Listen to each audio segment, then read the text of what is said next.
Jadi bukan mengalir yang penting cair, daya serap tinggi, tapi tidak cukup sampai di situ, outputnya tercapai apa enggak gitu.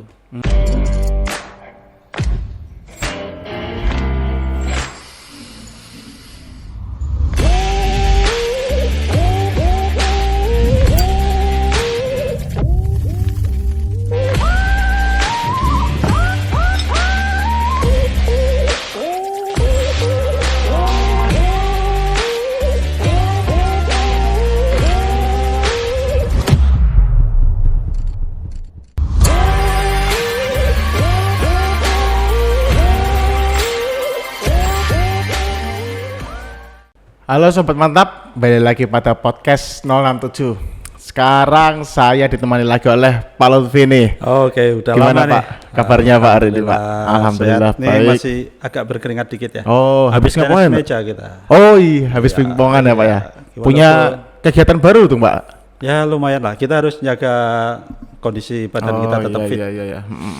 Biar imunnya tetap kuat gitu ya Pak ya. Karena kita untuk berkinerja itu ya pertama badan kita harus fit, pikiran kita fit. Oh gitu ya. Oh, ngomong-ngomong tentang kinerja nih Pak.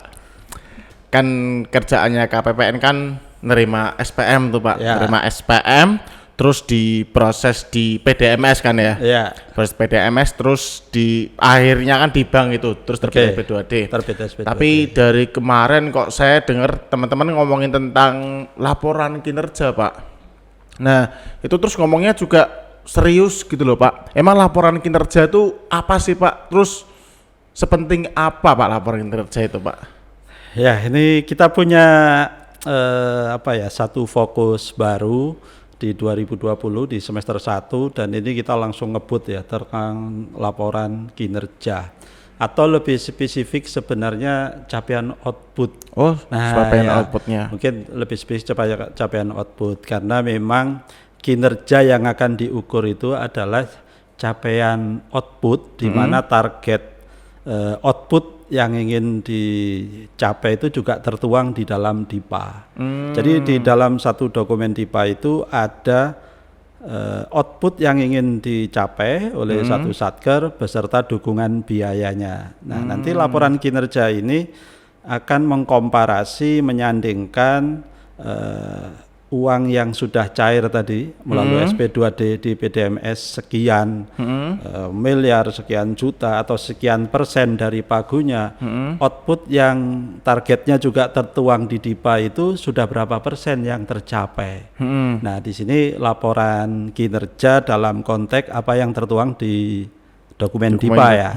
Walaupun kita nanti supaya tidak rancu, kita masing-masing pegawai kan punya kontrak kinerja. Ya. Nah itu juga ada capaian kinerjanya, cuman sampai dengan 2020 ini kayaknya ada yang miss antara kinerja sebuah organisasi yang tertuang dalam kontrak kinerja, yang ada laporan IKU-nya, kemudian dengan kinerja yang kita bahas sekarang. Ini agak beda, ada gap dikit lah.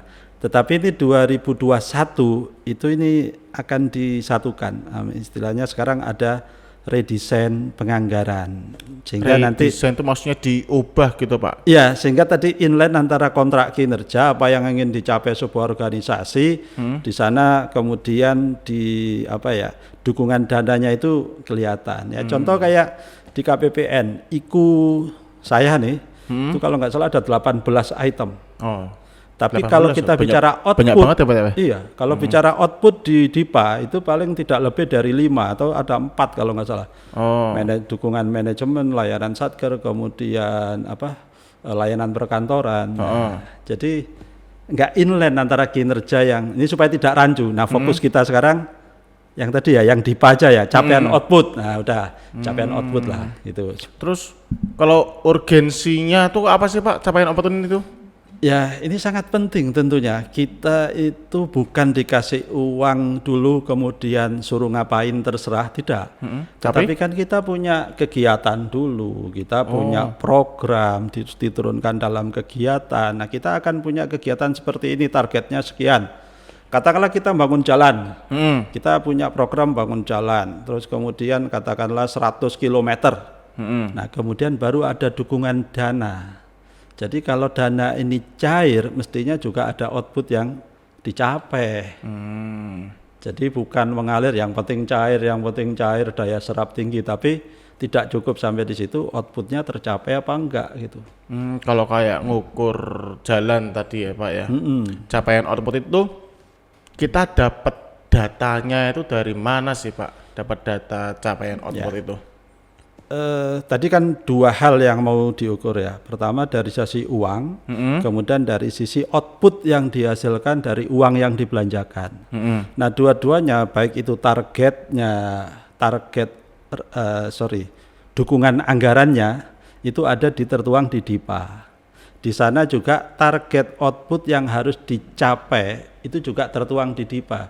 Jadi misalnya tadi membangun jalan 100 km, dukungan anggarannya misalnya 100 miliar, anggaran 100 miliar tertuang di DIPA, target 100 km itu pun juga tertuang di DIPA. Sehingga logikanya ketika kita keluar 100 miliar, harusnya 100 km jalan itu juga sudah terwujud. Nah kalau semisal nih Pak 100 miliar untuk 100 km ya, tapi kalau semisal malah kurang Pak, semisal jalannya udah jadi di 100 km Pak, tapi yang tertuang cuma 75 miliar, lah terus sisanya gimanain tuh Pak? Enggak, sebentar, 100 kilo tadi jalannya terwujud, udah terwujud, tapi uangnya cukup dibelanjakan dengan 75 miliar aja.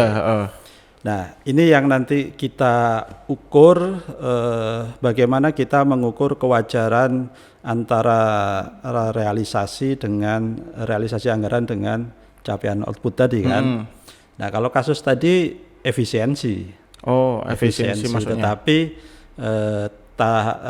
tidak mengurangi spek jalannya gitu. Jangan karena spek jalannya dikurangi kemudian, nah itu bukan efisiensi, karena kita kan mesti efisien dan efektif. Nah, yang penting sekarang terutama di tengah tahun, kalau akhir tahun mungkin lebih mudah, yang penting cara mengukurnya itu. Jadi kuncinya adalah bagaimana kita bisa mengukur kewajaran antara uang yang sudah dibelanjakan dengan output yang sudah dicapai. Nah, yang paling mudah adalah mengukurnya persentase. Dua-duanya tadi persentase. Berapa persentase anggaran yang sudah direalisasikan? Nah, ini namanya PPA. PPA apa itu Pak? Persentase penyerapan anggaran. Kemudian ada persentase progres capaian output. Nah, itu PCO, persentase. Berapa persentase, dua persentase ini disandingkan. Sehingga kalau misalnya di sini 100%, logika umumnya adalah outputnya juga PCO-nya tadi, progres capaian outputnya juga 100%. Clear kan? Anggaran cair 100%, output tercapai 100%. Clear, selesai gitu. Nah, misalnya kita punya apa? Ya kayak kita kemarin beli mobil gitu ya.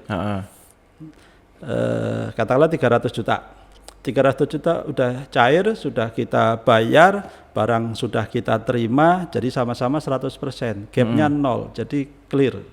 Nah kalau semisal kayak tadi tuh Pak, kan gapnya 0 tuh. Kalau ada gap itu berarti gimana Pak? Gap contohnya seperti mobilnya outputnya kan 1 tuh Pak. Nah terus dianggarankan semisal 100 juta kayak tadi. Nah terus kita dapat diskon nih Pak dari tempatnya itu, atau mungkin harga mobilnya tiba-tiba tahun ini turun lah, wah lumayan nih, ada sisanya nih, tuh kan gap berarti itu ya Pak ya? Jadi gap itu artinya selisih antara tadi PPA, persentase penyerapan anggaran, dengan PCO, progres capaian output. Nah ini yang dibandingkan. Nah, untuk sementara kita membuat batas toleransi tidak lebih dari plus minus 20%. Tetapi untuk output strategis, nah itu 5% batasan gapnya gitu. Sehingga kalau misalnya tadi kita beli katakanlah tadi berapa, 300 juta mobilnya, sudah cair 200 juta. Ternyata mobilnya lebih murah, 200 juta gitu. Ternyata lebih 200 juta dengan catatan kita tidak menurunkan spek ya. Betul. Nah, artinya realisasi anggaran kita kan kurang lebih 67%. Tapi mobil sudah dapat 100%. Nah, berarti kan ada gap sekitar 33%. 30-an%. Lebih dari 20%, kan nggak wajar, seolah-olah kan nggak wajar.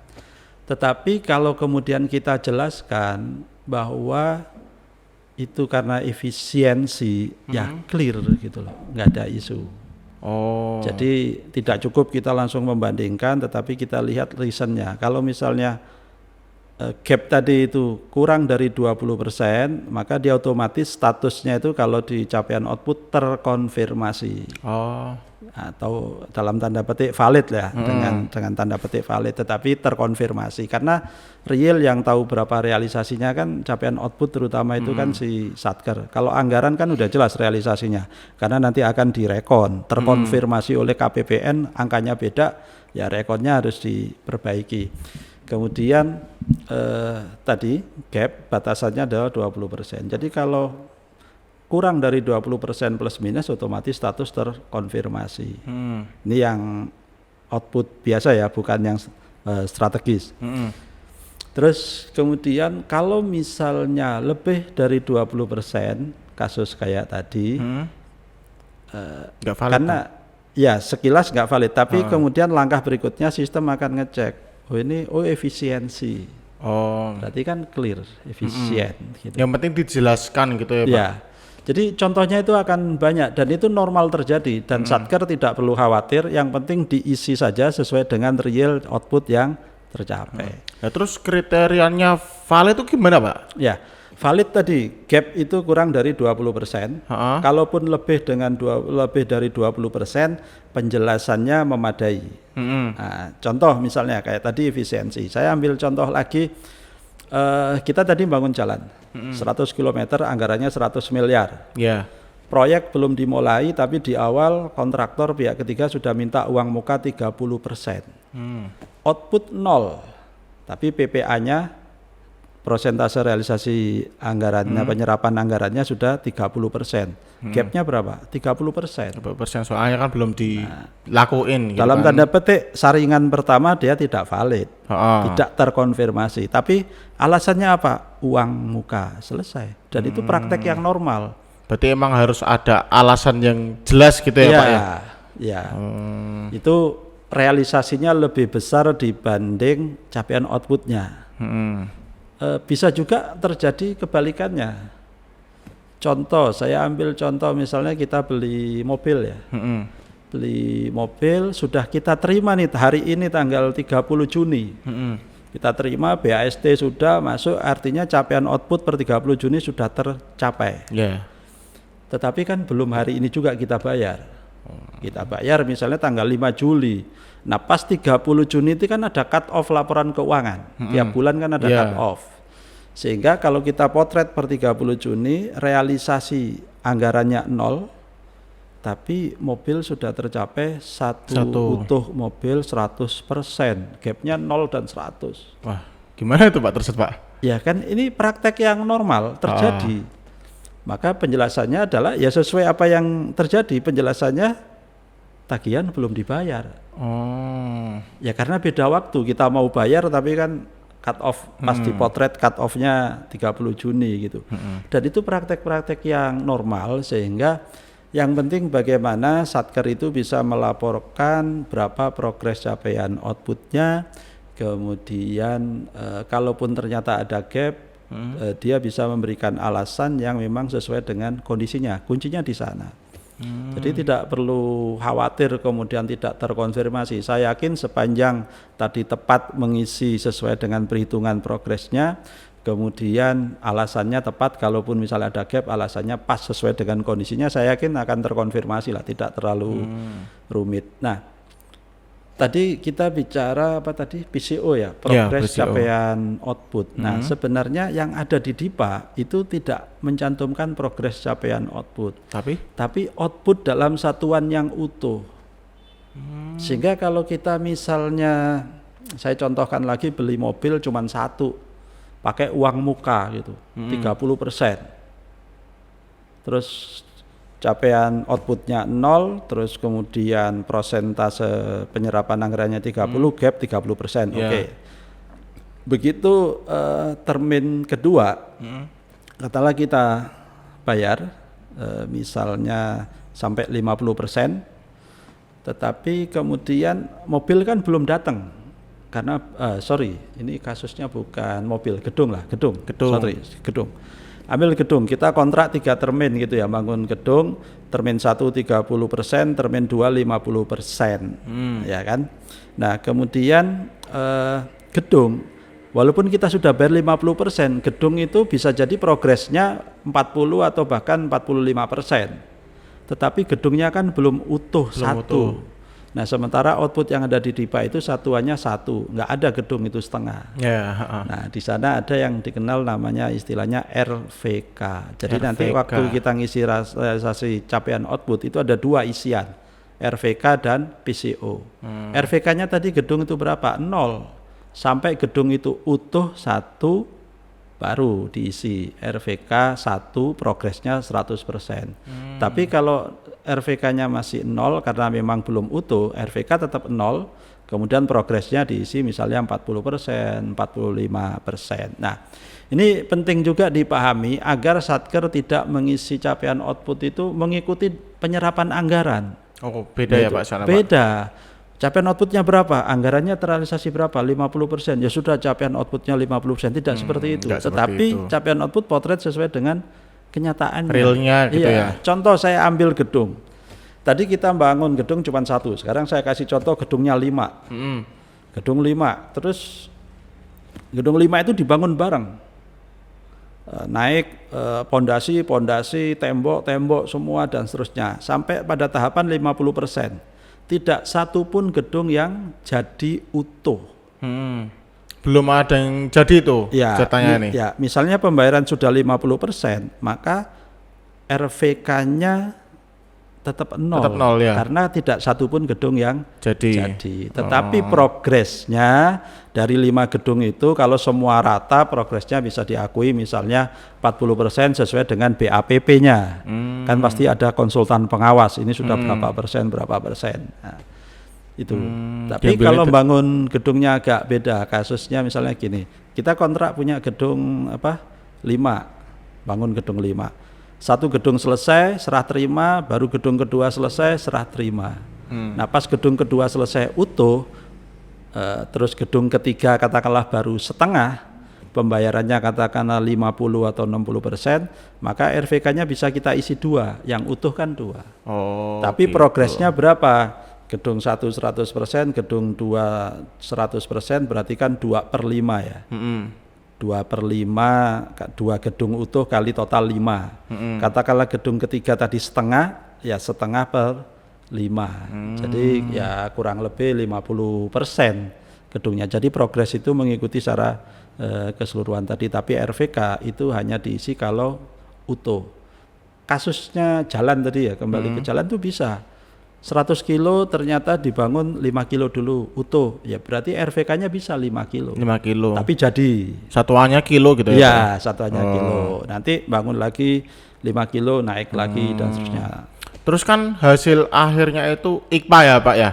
Nah, hasil akhirnya ini yang menarik ya, yang menarik. IKPA itu gimana Pak? Jadi sebenarnya kita ingin mendorong Satker supaya nanti bisa melaporkan capaian output itu secara valid, karena informasi ini sangat penting dibutuhkan oleh manajemen, oleh pemerintah secara keseluruhan, dan ini bentuk pertanggungjawaban kita kepada masyarakat, kepada rakyat yang memang itu sebagai stakeholder dari negara ini.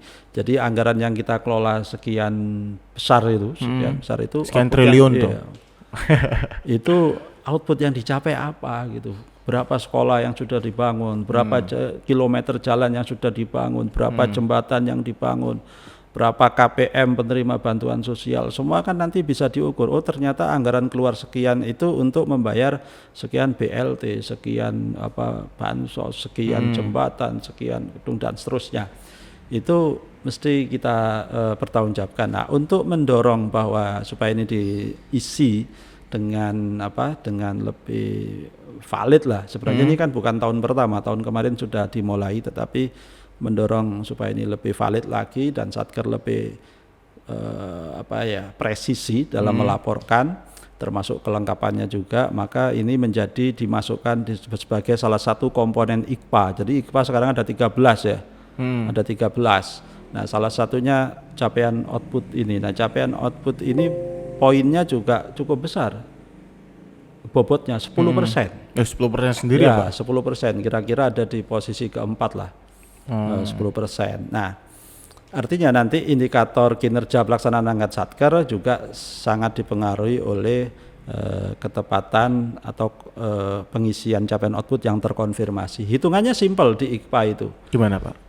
Kita punya berapa output, misalnya di DIPA itu kita punya 4 output. Dari 4 output itu yang isian capaian outputnya itu terkonfirmasi, seperti yang saya ceritakan tadi, maka yang terkonfirmasi dibagi dengan total output. Nah itulah nilai IKPA-nya. Dan satu hal lagi bahwa nilai IKPA-nya itu tidak sampai menunggu akhir bulan, tapi akan di cut off pada saat rekon tahap pertama yang kira-kira itu tanggal 12 atau sampai dengan tanggal 15. Begitu di cut off, maka ya udah itu akan menjadi dikunci nilai IKPA. Jadi hanya pada kesempatan rekon pertama.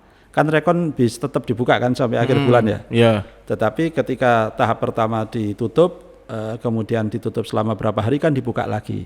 Walaupun nanti satker itu bisa memperbaiki IKPA-nya yang salah tadi untuk kebutuhan manajemen, capaian output, izin capaian output untuk konsumsi manajemen. Tetapi untuk potret penilaian IKPA itu di cut off yang posisi rekon tahap awal, tahap pertama. Jadi mesti clear sebelum pada kesempatan pertama rekon itu. Kira-kira sampai tanggal ya 12 sampai 15 di bulan berikutnya. Gitu ya Pak ya. Kalau gitu terima kasih nih Pak. Satu Ada lagi lagi nih, nggak, Pak? Satu Ada lagi lagi. tambahan apa itu? IKPA ini kan ini persepsi yang perlu kita luruskan. Kadang operator itu dibebani juga untuk ngisi IKPA. Oke. Kalau ngentrinya iya, tetapi yang penting adalah bahan capaian outputnya itu yang penting mengalir sampai ke operator. Kalau perlu PPK itu ngisi di SAS ya. Oh ya, alurnya tadi belum cerita. Oh, belum cerita alurnya ya. Alurnya di mana sebenarnya satker ngisi capaian output itu sebenarnya kan di SAS ya. SAS itu kan kita ada upload DIPA dari dokumen ADK DIPA yang dari DJA itu kan diupload di aplikasi SAS. Di sana sudah ada target anggarannya, pagunya, kemudian ada juga target capaian outputnya. Nah kemudian realisasi sudah mengalir sesuai dengan pencairan dananya SP2D, penerbitan SP2D, kemudian capaian outputnya nanti diisi juga di SAS. Jadi PPK sebenarnya di sana kewenangan user PPK dan bagaimana PPK bisa menyediakan data capaian output secara valid. Jadi di sana kuncinya, kemudian itu mengalir ke Saiba, Saiba ke Irekon, kemudian di Irekon nanti dianalisis, kemudian juga mana yang terkonfirmasi, mana yang tidak, itu dilakukan oleh teman-teman KPPN, tapi secara umum Satker pun bisa melakukan secara mandiri. Kemudian tadi pas tanggal tertentu sesuai dengan jadwal rekon pertama di bulan berikutnya, itu akan di cut off, dan itulah akan menjadi capaian IKPA Satker, khususnya untuk capaian output ini, yang nanti hasilnya itu bisa ditayang di Omspan. Jadi tadi ada banyak aplikasi ya mengalir. Iya. Nah kurang Satu-satu lebih itu, Pak. seperti itu. Jadi pesan singkatnya adalah mari kita coba mengisi capaian output sesuai dengan ketentuan yang ada, tidak mengikuti prosentase penganggaran dan seterusnya, tetapi isi dengan kondisi yang memang ada, yang terjadi gitu, capaiannya berapa. Kalaupun tadi ada gap nggak perlu dikhawatir. Yang penting alasannya memadai. Kenapa ada gap? Karena memang dalam kondisi-kondisi di tengah tahun itu memungkinkan ada gap bahkan sampai cukup besar. Tetapi alasannya itu yang penting, penjelasannya. Dan kalau bisa valid itu ya, penjelasan kan sudah di klaster-klaster sehingga Satker juga tidak terlalu susah untuk memilih, kira-kira mungkin penjelasannya tagihan belum dibayar, ada uang muka, ada efisiensi dan seterusnya. Karena gap itu bisa lebih kecil, bisa lebih besar kan, antara PPA dengan PCO tadi. Jadi itu kemudian yang berikutnya adalah PPK bisa menghitung capaian output setiap awal bulan berikutnya, karena nanti langsung akan di-upload di iRecon supaya Saiba tidak terlalu menunggu capaian output itu, sehingga di awal bulan sudah tersedia, masuk ke SAS mengalir ke Saiba, kemudian baru upload ke iRecon. Berarti yang hitung semua PPK dong Pak? Ya PPK, karena PPK yang punya kegiatan kan, logikanya adalah PPK yang tahu. Ya walaupun PPK punya staf PPK ya. Iya. Intinya area PPK lah yang tahu itu. Oh iya begitu ya Pak. Ada lagi ya Pak yang mau ditambahkan Pak? Mungkin Saya pikir mau menyampaikan ke Satker atau apa gitu Pak? Ya, saya pikir sebenarnya cukup ya tadi isunya, yang sekarang tinggal Satker mengisi. Cut dulu Pak, cut. Apa ya? Apa yang bunyi Pak? Masuk di sini. Ya. Oke, lanjut lagi Pak. Nanti bisa dikatin ini. Ya. Jadi pesan saya seperti tadi, maka kita mesti mengisi dengan valid kemudian upload. Sampai dengan tadi siang itu kan sudah ada hari terakhir tanggal 30 Juni ini, ada tinggal 4 satker ya yang belum upload. Iya, masih 4 satker. Ya, 4 satker lagi yang belum upload, itu bagian dari proses. Sebentar lagi kita akan memasuki rekon Juni. Jadi harapannya semua sudah bisa mengisi progres capaian output ini sesuai dengan kondisi yang senyatanya, dan sekiranya nanti ada kendala, keluhan dan sebagainya ya. Di KPPN kan punya CSO nih, ya punya CSO. Jadi satker ya silahkan saja menyampaikan. Nah, cuman karena kita mengurangi tatap muka ya bisa disampaikan melalui HCSO, HDJPP atau sarana komunikasi yang lain. Mana yang kira-kira bisa membantu secara cepat. Ya pokoknya diingat-ingat capaian output ini beda sama penyerapan anggaran ya Pak ya. Bisa sama, tetapi jangan sampai pola pikirnya itu capaian outputnya berapa, terus apa anggarannya realisasinya berapa, 30%, ya sudah capaian outputnya 30%. Logikanya tidak seperti itu. Nah kemarin pikirannya ada beda gitu ya Pak ya. Jadi anggaran ya sesuai dengan SP2D yang sudah terbit, capaian output ya berapa output yang memang sudah terrealisasi, yang terwujud gitu. Walaupun tidak terwujud utuh, tapi progresnya kan pasti ada gitu. Nah seperti itu kan bisa dilaporkan. Jadi agak aneh kalau kemarin misalnya ada satker, Pak capaian output kami diisi berapa gitu. Loh, KPPN kan nggak tahu gitu.